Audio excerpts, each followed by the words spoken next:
Hello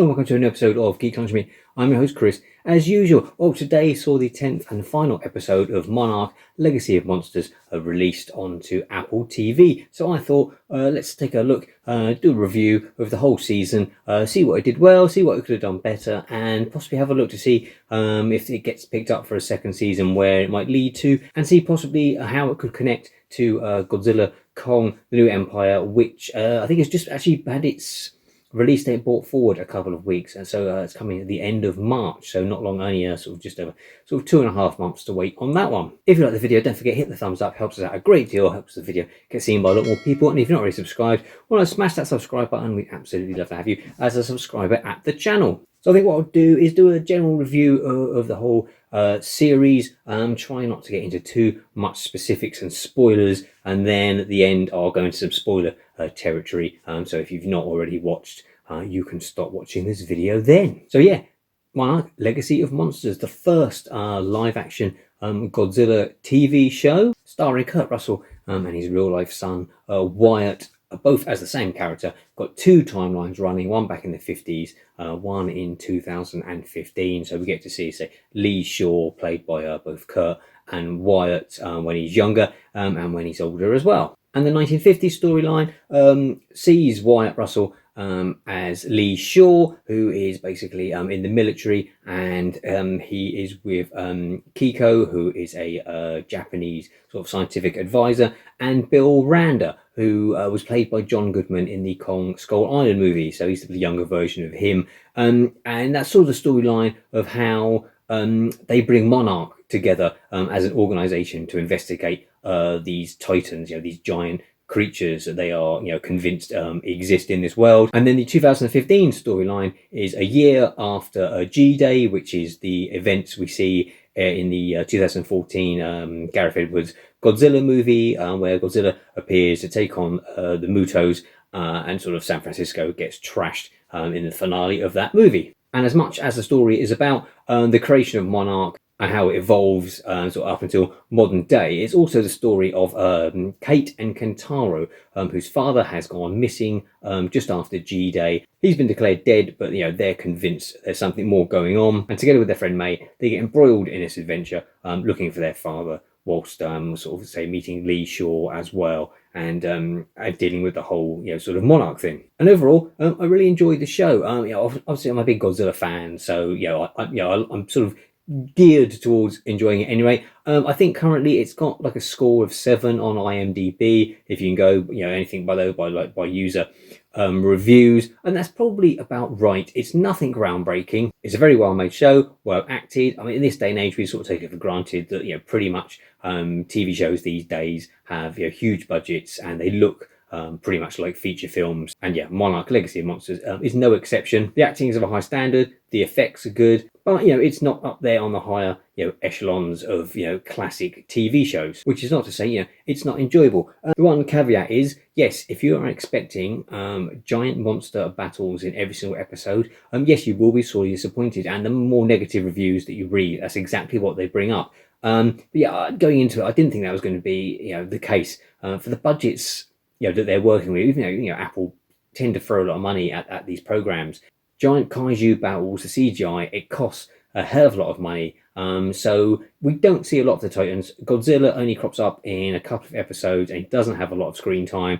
The other Titans that we see, again, don't turn up for a great deal of time. It is mostly about this sort of intrigue, espionage, the mystery of Kate and Kentaro's missing father, and obviously the whole backstory of how Monarch was created, and sort of what's gone on in the intervening years. So yes, if you are going in for a giant royal rumble of monsters just slamming each other around all over the place, then yeah, you probably will be a bit disappointed. The one episode that I was disappointed, I think it's episode 4, is like your classic filler episode, and they literally go around in a circle. They're out in the tundra. They've gone looking, following a lead, trying to find, the missing father.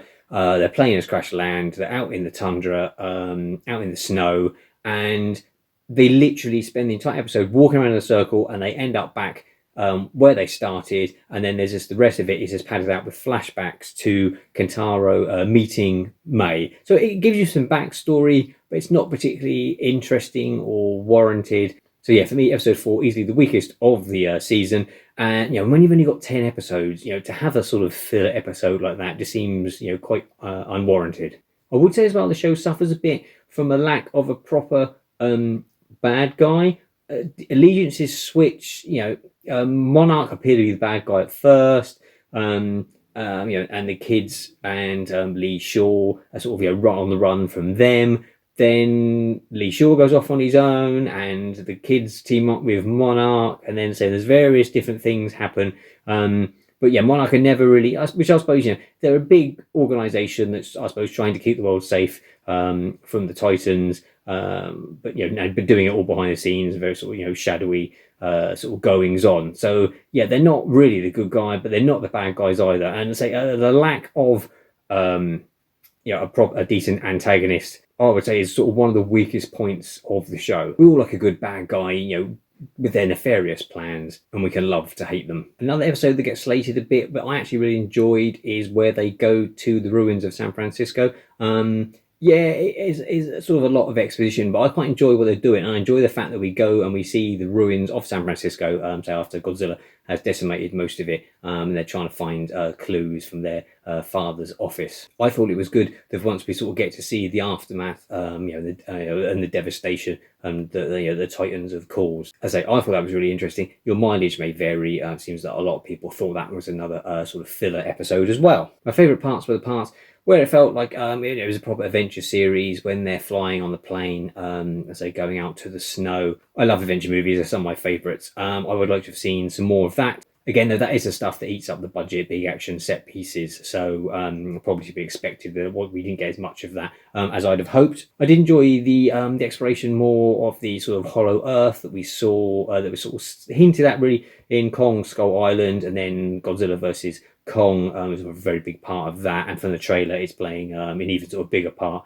in Godzilla Kong New Empire. They do some interesting stuff with sort of like time dilation, whereas you stay in this place and then when you come out of it, far more time has passed on Earth. I suspected there was going to be something like that from the get-go, because Kurt Russell's character worked out, he would be sort of 90 odd years old in 2015, and he looks very sprightly for that, but they do explain it. I did wonder if he was going to run into some sort of Mothra type being that ended up giving him a sort of longer lifespan, but no, they've gone with this sort of the fact that time works differently. They call it Axis Mundi. Originally I thought it was the actual Hollow Earth, but then they sort of make out the note it's a separate place sort of in between our world and the Hollow Earth where all the Titans are, and I expect we'll see some more of that in Godzilla Kong the New Empire, which I'll go into in a minute. But yeah, that's overall, without going into too many spoilers, Monarch Legacy of Monsters is an enjoyable show. It's got some great acting. Kurt Russell is an absolute legend. Always good to see him doing stuff. I'm really starting to enjoy the work of his son Wyatt as well.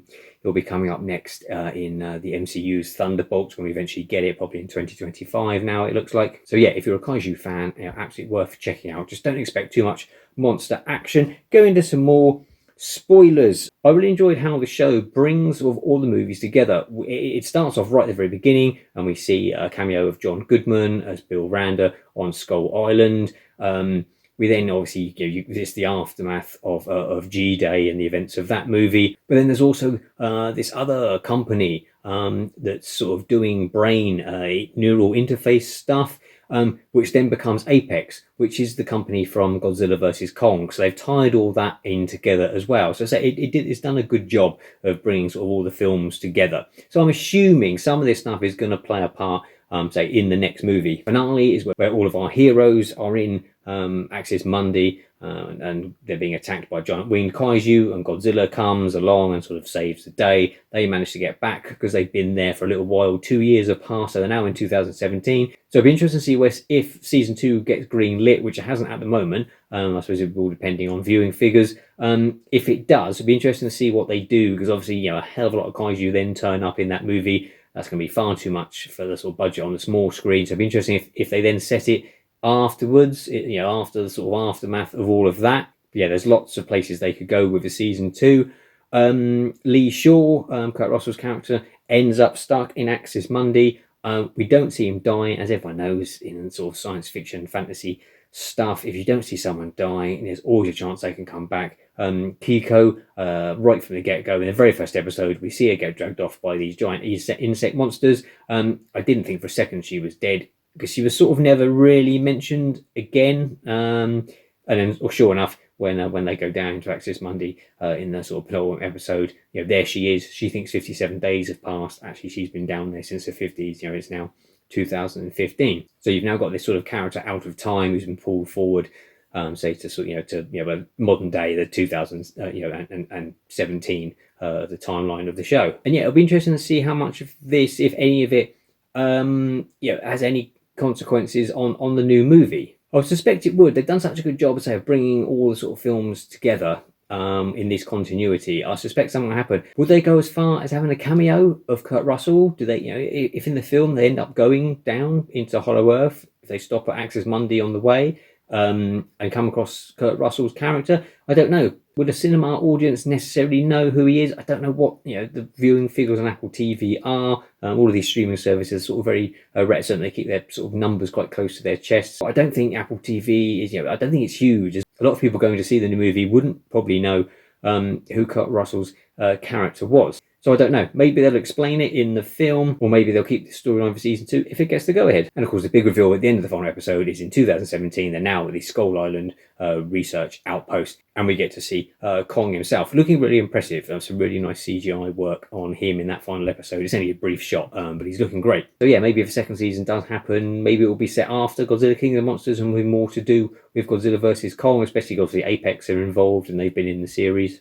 I don't recall, it's not been mentioned that any of the people from this show have been cast in the new movies. And obviously the movie will be set sort of 7 years later, but as I say, with this time dilation thing, they could easily account for, say, that maybe they've done expeditions down there, and obviously these people haven't aged as much over the years. Yeah, it wouldn't surprise me if you get 1 or 2 cameos in the new movie. So that's my thoughts on Monarch Legacy of Monsters. Let me know what you thought of the show in the comments below. Were you really annoyed that we didn't get as much giant monster action as you were expecting, or were you happy with the sort of espionage and skullduggery side of the story that we got instead? It's always good to read your comments. I always try and reply as much as possible. So that's it for me. Thanks for watching the video. Take care. Until next time, eat geek and be merry.